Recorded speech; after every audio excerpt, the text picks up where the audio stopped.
Le 2 septembre 1999, Hamid Tafagodi va acheter une maison d'une valeur d'un demi-million de dollars au 67 Forest Drive dans la ville de Jericho, dans l'état de New York. À première vue, rien d'anormal, quelqu'un qui va juste acheter son habitat principal, quelqu'un qui a plutôt les moyens. Un demi-million de dollars en général, ça n'est pas donné à tout le monde, hein. J'aimerais bien pouvoir acheter cette maison-là à ce prix-là, mais ce que va réserver cette maison dépasse l'entendement. Il va découvrir une surprise dont il ne s'attendait pas du tout à l'intérieur de cette maison. Mais avant toute chose, je voulais vous remercier pour les commentaires que vous me laissez sur les vidéos. C'est super agréable de lire, vous êtes vraiment trop gentils, vraiment, ça me touche vraiment du fond du cœur. J'aime beaucoup, et je le dis de toute façon, je réponds et lis à tous les commentaires, mais vos commentaires sont trop cool parce que vous débattez sur les vidéos et j'adore ça quand vous donnez votre point de vue, vos théories, ce que vous en pensez globalement de l'histoire. J'adore ça, j'adore ce style de commentaires. Donc merci de prendre le temps de le faire, je trouve ça vraiment super chouette, ça me fait vraiment plaisir. Et au-delà de ça, merci pour vos commentaires encourageants sous mes vidéos, ça fait toujours hyper plaisir. Avant de commencer la vidéo, comme d'habitude, je vous rappelle que si ça vous intéresse, j'ai une boutique en ligne où je fais des créations fait main sur le thème de l'océan, de la galaxie ou plein d'autres choses. Si ça vous intéresse, n'hésitez pas à aller y jeter un coup d'œil. Le lien est dans mon profil YouTube, sinon c'est marqué dans ma description tout simplement. Ça vous permet de faire un cadeau original et moi ça me soutient d'une façon différente de YouTube. Ça me permet aussi de continuer à vivre de ma passion puisque je vis de ma boutique depuis 3 ans aujourd'hui. Donc n'hésitez pas à y faire un tour, ça me ferait grandement plaisir. Et d'ailleurs n'oubliez pas de vous abonner, c'est hyper important comme d'habitude je vous le dis. Donc si mon travail ou mes vidéos vous plaisent, n'hésitez pas à me suivre sur les réseaux, ça me ferait super plaisir, à commenter, à liker la vidéo, c'est toujours bon pour le référencement, on va pas se le mentir. Sur ce, installez-vous confortablement et c'est parti pour l'histoire du jour.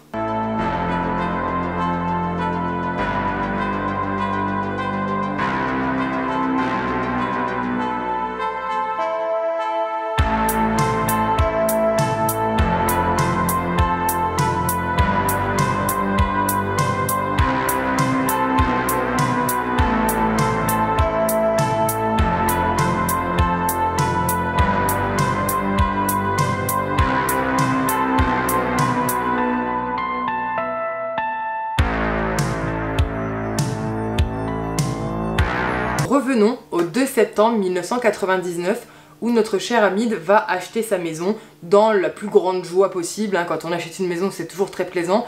Je parle en connaissance de cause puisque je suis dans les démarches pour faire construire ma maison, donc honnêtement je sais ce que c'est. Et j'imagine le bonheur que c'est d'acheter sa maison et sa résidence principale. Ça c'est à aparté.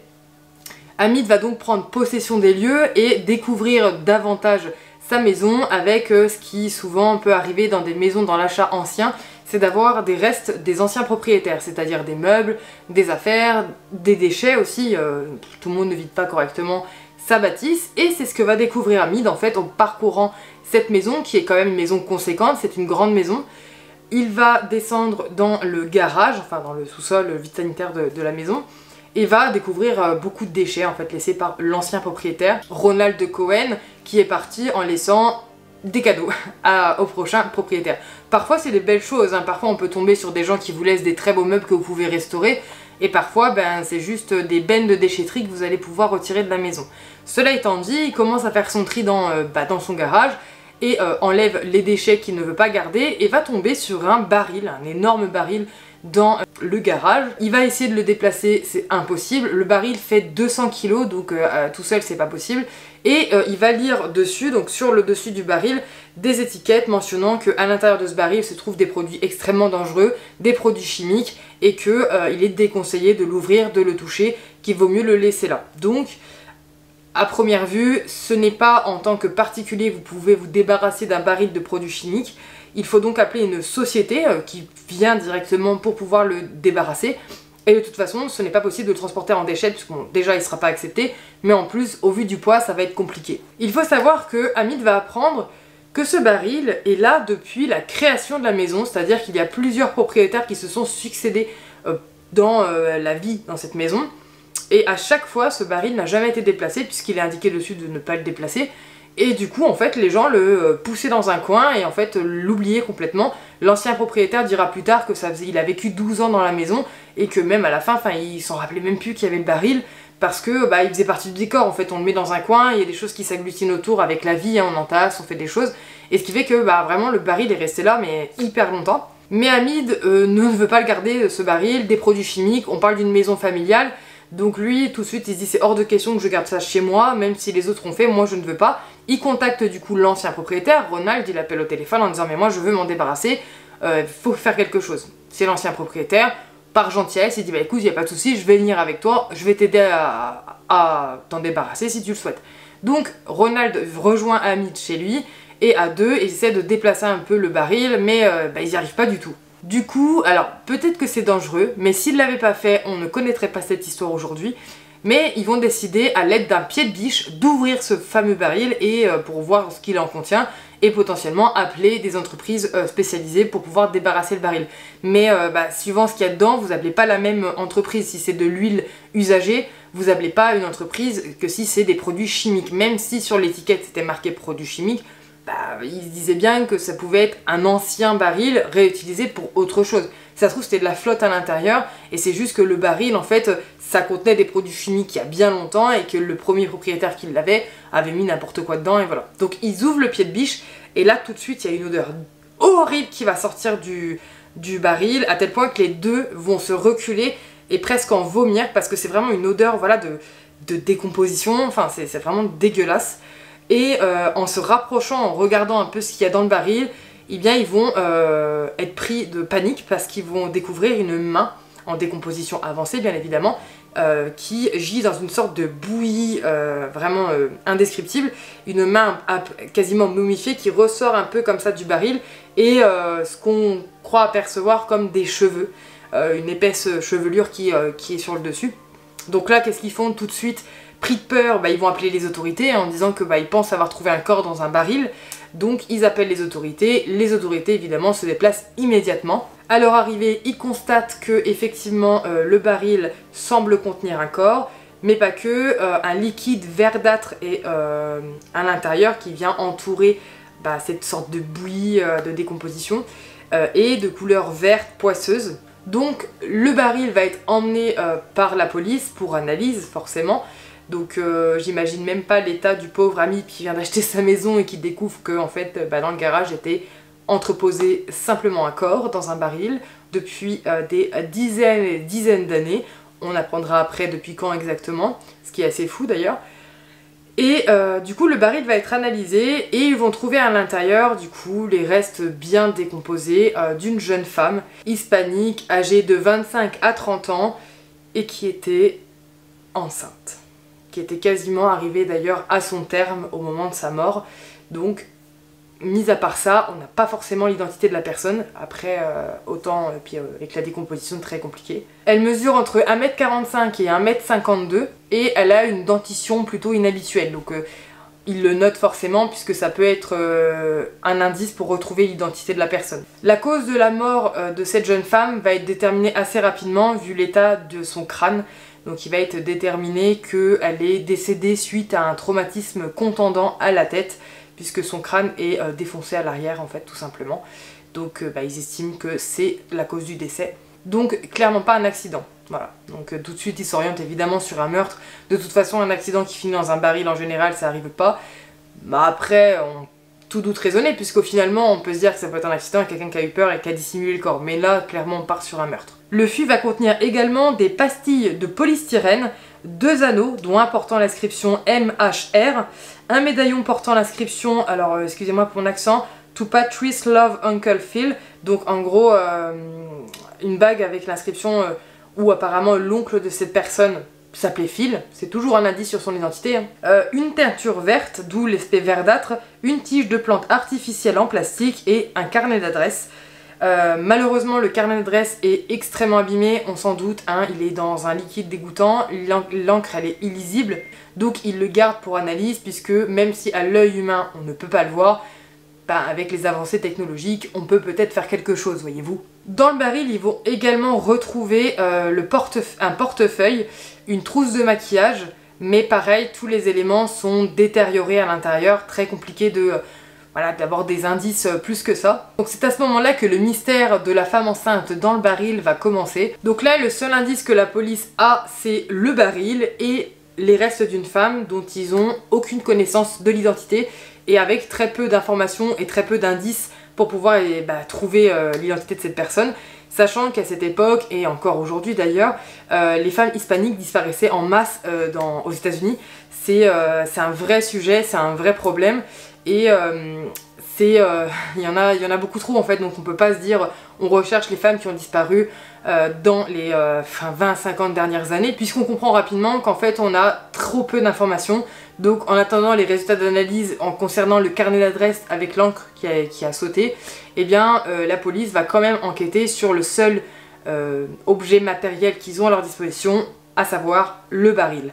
Donc ils vont concentrer leur enquête pour savoir d'où vient ce baril, quand est-ce qu'il a été créé, pourquoi, pour qui, et ça va permettre forcément de remonter sur des pistes. Donc ce baril, il a été fabriqué en 1965 pour transporter de la teinture.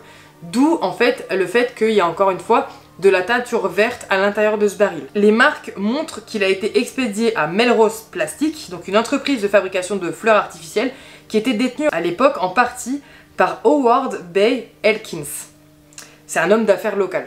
Donc à partir de ce moment-là, ils ont un nom. Donc ils vont pouvoir au moins aller interroger cette personne ou se renseigner sur cette personne. Avec des recherches, ils vont se rendre compte que le plus étonnant dans l'histoire, c'est que ce fameux Howard, eh bien c'était simplement le premier propriétaire de la maison qu'Hamid a acheté, la maison à 500 000 $. C'est lui qui l'a fait construire et c'était le premier propriétaire de cette maison. Donc là, il y a quand même un sacré hasard s'il y est pour rien dans ces histoires. On va pas se mentir, c'est très bizarre.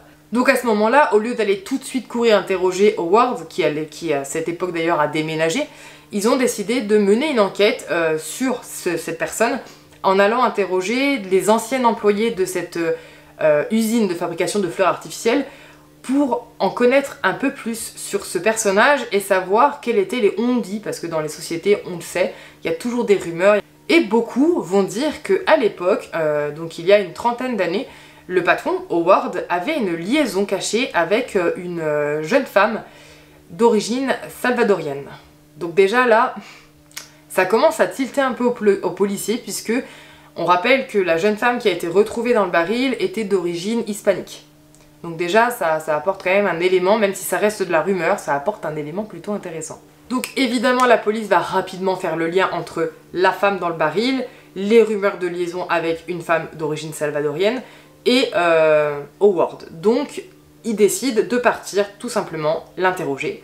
Donc ils vont se rendre tout de suite à sa nouvelle adresse, à Boca Raton en Floride, là où il coule une retraite paisible dans un quartier huppé, très clairement voilà, des villas, le soleil, la mer... l'océan, peu importe, à côté.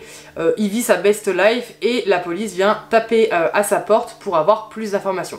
Il invite les policiers, il fait mine de rien comprendre, donc les policiers lui expliquent les faits, le tonneau, le rapport avec son entreprise à l'époque où il était patron, et il nie tout en bloc, non, il voit pas du tout de quoi il parle, il n'a jamais eu de liaison avec qui que ce soit, encore moins une jeune salvadorienne, qui à l'époque, j'ai pas précisé, mais les employés disaient qu'elle travaillait en fait dans l'entreprise, mais il y avait tellement d'employés qui ne connaissaient pas son identité, enfin les personnes qui ont été interrogées ne connaissaient pas l'identité de cette personne, mais ça aurait été avec une employée.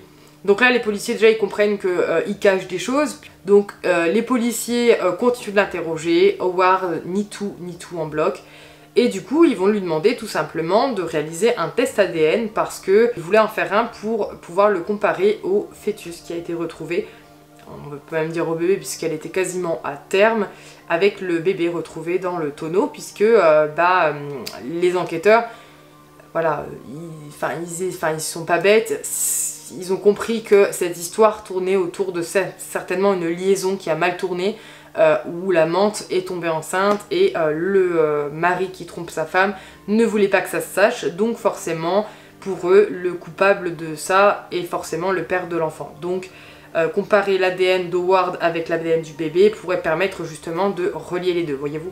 sans surprise, Howard va refuser en disant que c'est hors de question en fait, tout simplement. Ils n'ont pas de mandat de toute façon. Et va renvoyer gentiment la police dès qu'il recevra un appel dans sa maison. Ça va être le prétexte pour lui pour dire bon bah maintenant dégagez en fait, hein, j'ai rien à vous dire, salut. Et en fait un des enquêteurs va glisser à l'oreille de Howard avant de partir que faut pas qu'il s'inquiète, hein, ils vont revenir très rapidement mais cette fois-ci avec un mandat de perquisition et un mandat pour pouvoir prélever son ADN et que ce n'est qu'une question d'heure avant qu'il revienne. Donc de toute façon voilà. Donc les policiers s'en vont, Howard ferme la porte et se fait popo dessus, voilà, mais vraiment bien. Le 10 septembre 1999, donc le lendemain de l'interrogatoire d'Howard, les policiers retournent à son adresse à Boca Raton pour pouvoir justement faire appliquer le mandat et prélever son ADN. Quand ils arrivent à son domicile, ils ne le trouvent pas, mais vont rapidement déterminer où il est parce qu'ils vont retrouver Howard sans vie dans la voiture de son voisin. Et il s'est tiré une balle dans la tête. Il est retrouvé du coup sur le siège arrière de la voiture de son voisin et du coup il s'est auto-infligé l'enlèvement de sa vie, si on peut dire, avec un fusil à pompe Mossberg 500 de calibre 12. Cette arme d'ailleurs il l'a achetée le jour même et elle est retrouvée entre ses jambes. Alors, parenthèse, pourquoi chez son voisin? Aucune idée. Vraiment trop chelou. Franchement, quand j'ai lu ça, je me suis dit mais il y a plein de trucs dans cette histoire où je me dis le mec il est quand même très bizarre. Enfin, il a des phases très étranges. Enfin, je me dis tu t'enlèves la vie parce que tu vas te faire choper, admettons, parce que t'as commis une atrocité, admettons, et que là il va falloir justement répondre des actes. Mais pourquoi chez ton voisin? Enfin, faut imaginer quand même que le gars ait acheté une arme, est rentré chez lui, a préparé voilà, son arme, tout ça, l'a chargée, est ressorti de chez lui et allé chez son voisin, dans la voiture de son voisin. Alors déjà, mais qu'est-ce qu'elle faisait ouverte? Mais bon, peut-être que c'est comme ça, et tout le monde ne fait pas ses voitures. C'est foutu à l'arrière et pouf. C'est-à-dire que je pense qu'il devait avoir... son voisin ne devait pas forcément l'aimer en fait, parce que je me dis, tu peux pas infliger ça à quelqu'un que t'aimes. Moi, si personnellement, je descends de chez moi pour aller faire mes petites courses et que je trouve quelqu'un qui sait, voilà, avec un fusil dans ma voiture, je comprends pas. Pourquoi moi? Qu'est-ce que j'ai fait? Donc bref, du coup, les policiers, on leur coupe l'herbe sous le pied, ils ne pourront pas contre-interroger Howard. Sous manga, le mandat de perquisition à sa nouvelle maison n'est que très peu utile, puisque l'affaire date d'il y a une trentaine d'années, hein, en réalité. Donc ils vont quand même prélever l'ADN de Howard pour la comparer du coup au bébé dans le baril. Et les tests d'ADN vont revenir et il s'avère que du coup, les tests ADN vont être révélés positifs à 100%. Alors attention, quand je dis 100%, c'est 100%, voilà, c'est positif, mais il faut pas oublier que l'ADN en 30 ans, avec la décomposition dans le baril, la teinture chimique, c'est beaucoup dégradé, mais par rapport au marqueur ADN, on estime que oui, c'était clairement le père de l'enfant. D'ailleurs, la police, ça va être un peu décrié au niveau de l'opinion publique à ce moment-là, parce que beaucoup vont dire que c'était ridicule d'avoir été tout de suite interrogé Howard, dire que le carnet d'adresse retrouvé dans le baril était en cours d'analyse. Et juste après, on va recevoir les résultats d'analyse de ce carnet, et on aurait pu tout de suite, du coup, grâce à ça, avoir un mandat, et pas attendre que Howard... Enfin, pas laisser l'occasion à Howard au final de s'enlever la vie. Même si c'était pas forcément prévisible, mais du coup la police ça va être un peu critiquée par rapport à ça. Donc les résultats d'analyse arrivent concernant le carnet et en fait du coup ils ont pu réussir à retrouver des numéros dans le carnet parce qu'on ne connaît toujours pas l'identité de cette personne qui a été retrouvée dans le baril. Hein. Et elle a sûrement eu des proches, elle a sûrement des amis qui pendant des années... certainement de la famille, hein, qui la cherche depuis maintenant pas 30 ans, même si je pense qu'ils doivent avoir perdu espoir. Donc ce carnet d'adresse il a été détérioré, mais il a été lisible du coup par lumière infrarouge, et il y avait une carte de résident permanente des États-Unis qui appartenait à une certaine Reina Angelica Marroquin. C'était une immigrante salvadorienne de 28 ans qui a travaillé comme nounou, et surtout qui a travaillé pour la fabrique de fleurs artificielles dans l'usine de la 34e rue Est à Manhattan, la fameuse usine de Howard. Dans le carnet d'adresse, on va aussi retrouver le numéro appartenant à Katie Andrade. Donc c'était une amie de Reina à l'époque. Et en fait, ils vont composer tout simplement le numéro de téléphone de cette personne. Et étonnamment, elle n'a jamais changé de numéro, donc elle va répondre. Et les enquêteurs vont expliquer à Katie ce qui s'est passé. Et qu'ils ont retrouvé son carnet d'adresse et que son numéro apparaît dans une pièce de l'enquête. Et Katie va faire des révélations très intéressantes, notamment le fait que la nuit de la disparition de Reina, à l'époque, Reina lui avait téléphoné en lui expliquant que elle était enceinte à ce moment-là et qu'elle avait une liaison avec quelqu'un. Elle lui avait pas précisé le nom de la personne par contre, et qu'elle voulait, en fait le confronter. A priori elle l'avait déjà confronté en quelque sorte parce qu'elle aurait prévenu sa femme, ou elle allait prévenir la femme d'Howard qu'elle était enceinte et qu'elle était l'amante de Howard à l'époque. Et en fait elle expliquera à Katie au téléphone qu'elle avait très peur parce que Howard, en tout cas la personne, donc son amant, l'aurait menacée de mort par rapport à ça, en lui disant que si elle révélait quoi que ce soit, ça irait très mal pour elle. Et elle avait très peur de ça. Et Katie, à ce moment-là, elle n'a pas attendu ni une ni deux, elle est partie de chez elle et elle est partie à l'appartement de Reina parce qu'elle sentait qu'il y avait quelque chose qui clochait. Et elle explique que quand elle est arrivée ce jour-là à l'appartement était déverrouillé, donc la porte n'était pas enclenchée. Elle est rentrée dans l'appartement et elle a trouvé la nourriture que Reina était en train de préparer à ce moment-là encore sur le feu, mais pas de Reina. Elle avait complètement disparu, elle s'était volatilisée de son appartement. Et que quand elle a été voir la police à l'époque pour expliquer ce qui s'est passé, elle ne pouvait pas donner énormément d'éléments, mais qu'elle disait que Reina avait disparu, la police a tout simplement dit qu'elle était majeure et qu'elle avait sûrement décidé d'aller refaire sa vie ailleurs. Alors ça, c'est l'excuse que la police sort extrêmement souvent dans beaucoup d'affaires que j'ai pu lire, que ce soit pour des jeunes adolescents qui disparaissent sans laisser de traces et que quand on va signaler leur disparition, on parle de fugue, ou alors des adultes qui disparaissent ou qui se volatilisent sans aucune raison apparente, des gens heureux, etc. C'est des gens qui ont refait leur vie ailleurs. C'est vraiment l'excuse pour dire on se prend pas trop la tête non plus. Mais du coup, c'est l'excuse que la police a donnée à Katie à ce moment-là en leur disant oui mais non, vous en faites pas, elle va réapparaître. Et Katie dira qu'à partir de ce moment-là, elle n'a plus jamais entendu parler de Reina. Et elle s'est dit que peut-être la police avait raison et qu'elle avait peut-être tout simplement été refaire sa vie, peut-être même que son amant de l'époque lui avait payé de quoi faire une nouvelle vie, puisqu'elle n'avait pas l'identité au final, donc elle savait pas ce qui s'était passé. Donc elle a laissé couler. Mais du coup, qui est Reina Marroquine? On va faire un petit point quand même sur elle, puisque sa fin a été bien tragique, et on va du coup comprendre le déroulé des faits ensemble et de ce qui se serait passé du coup le soir de sa mort. Donc Reina Marroquine est née le 2 décembre 1941 au Salvador. À l'époque, elle était mariée, mais elle n'était pas heureuse du tout, son mari la trompait, c'était pas un ménage heureux, et elle avait des rêves, de l'ambition, et du coup, elle a décidé tout simplement d'immigrer aux États-Unis à l'âge de 25 ans, toute seule, pour essayer de construire sa vie, de s'en sortir. Voilà, elle avait envie de construire ses rêves, tout simplement. Elle a même dit à sa mère à l'époque qu'elle voulait devenir quelqu'un, et prend rapidement des cours d'anglais, une formation professionnelle qui va l'amener à se faire embaucher dans une entreprise de fleurs en plastique. On connaît du coup quelle est l'entreprise sur laquelle elle s'est fait embaucher. Donc voilà, elle se donnait les moyens de réussir, c'est vraiment dommage. En parallèle, évidemment, elle reste très proche de sa famille, même si elle est immigrée aux États-Unis, elle va continuer de garder un lien très fort avec sa mère, ses cousins, sa famille au Salvador. Ils vont s'écrire quasiment toutes les semaines des lettres, où elle leur explique ce qu'elle fait, ce qui se passe dans sa nouvelle vie, que la chance lui sourit, qu'elle est très heureuse, qu'elle sent qu'elle va y arriver. Sa famille est très fière d'elle. Et puis à peu près 3 ans après son arrivée aux États-Unis, il va plus y avoir de lettres. Voilà. Du jour au lendemain, les lettres vont s'arrêter. Donc plus aucune nouvelle de Reina.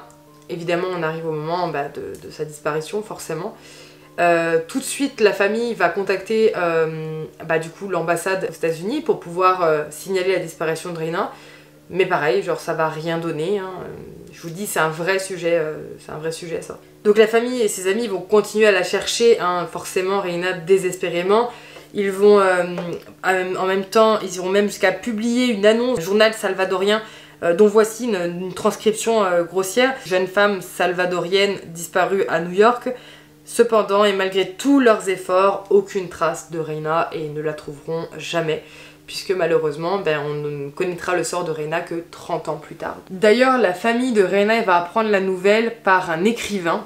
L'écrivain qui s'appelle Oscar Corral. Il va se rendre à San Martín, où la mère de Reina, Angelica Marroquine, alors âgée à l'époque de 95 ans, vit encore et va lui apprendre du coup malheureusement ce qui est arrivé à sa fille.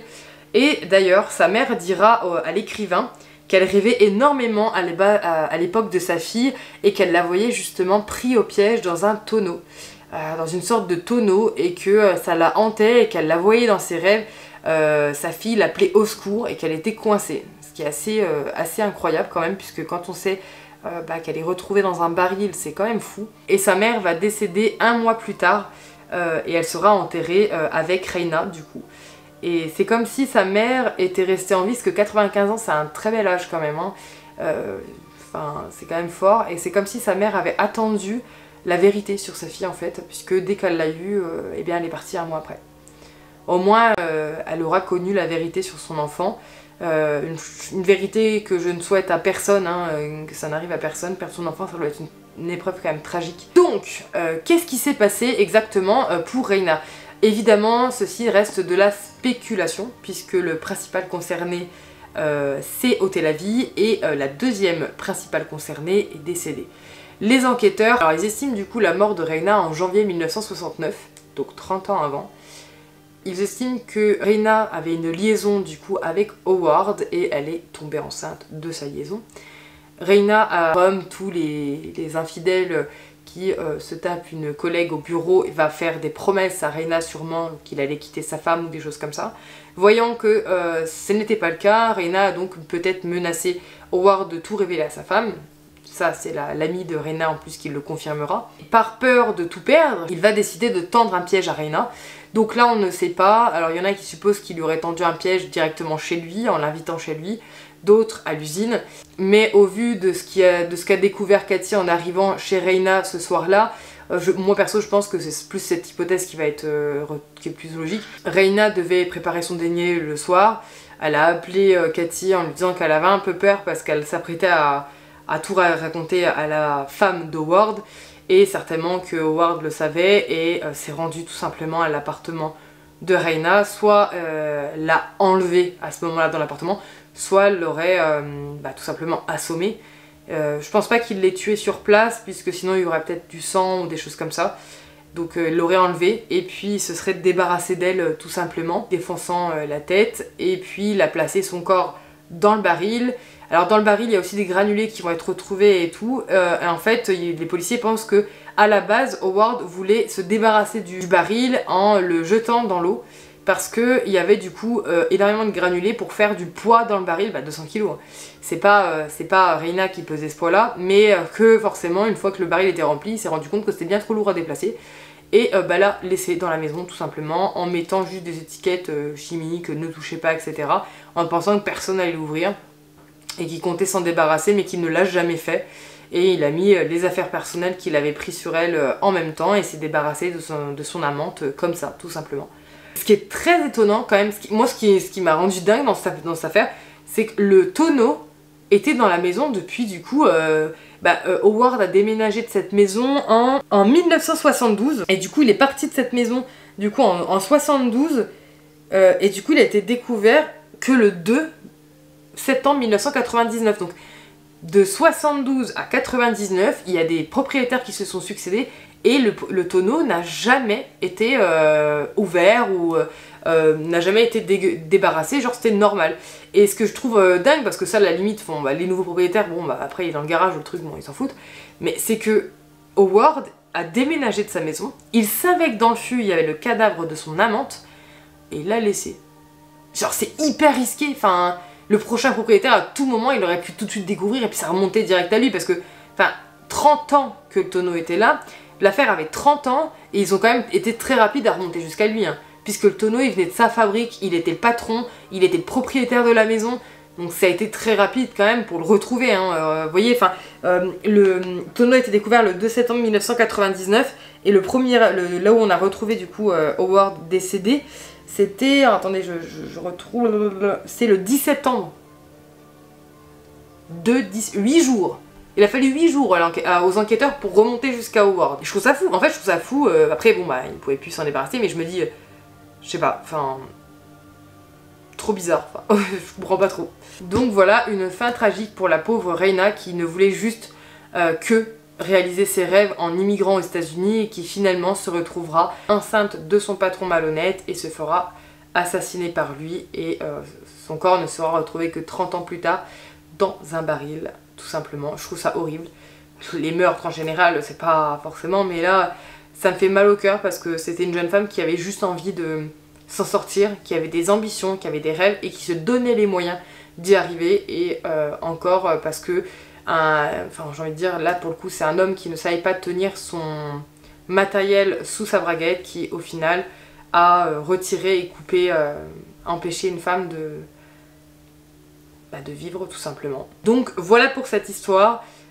J'espère que vous ne la connaissiez pas. Si vous la connaissiez, n'hésitez pas à me le dire dans les commentaires. Comme d'habitude, je vous dis, c'est super cool, j'aime bien lire vos commentaires, c'est trop bien. N'hésitez pas à vous abonner, je le rappelle, activer la cloche de notification et laisser un petit commentaire, un like sur la vidéo. Et sur ce, bah écoutez, je vous dis à lundi prochain pour la prochaine histoire. Et sur ce, je vous dis adieu.